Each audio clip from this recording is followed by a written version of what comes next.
nakita ko yung loob. Isa sa stability ng building. Almost pare-parehas yung mga itsura ng building.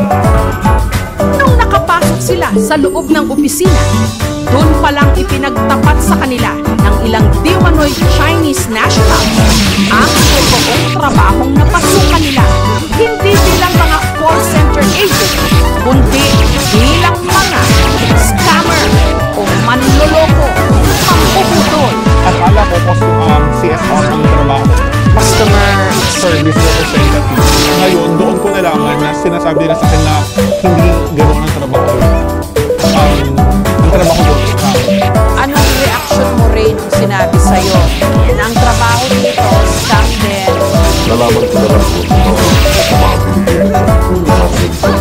Ang ipinangakong sweldo ng $1,000, 55,000 pesos kada buwan, naging $300 o 16,500 pesos lang pala. Sa puntong yon, dahil dumarami na ang ikangay red flags o mga indikasyon na sila mismo ay biktima rin ng scam, nagsabi raw sila na babalik na lang sila ng Pilipinas. Pero magbayad ako ng $4,000 para sa mga nagastos nila sa pasilya. Ngayon sabi ko wala akong $4,000. Ngayon, sabi nila sa akin, kung wala kang mabayad, magtrabaho pa. Sabi ko ayoko magtrabaho. Sinabihan nila ako na, this is me and mom. There's no broker. We can kill you.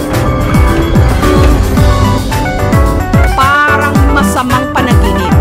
Wala na raw nagawa sina Isabel at Ray. Kaya napilitan na lang silang maging mga scammer. Systematic audit. Meron silang database kung saan ang mga pangalan, contact number, iba pang details ng mga target. Sabi ni Isabel, may sinusunod silang script sa pakikipag-usap sa mga target nilang biktima. Ang iniaalok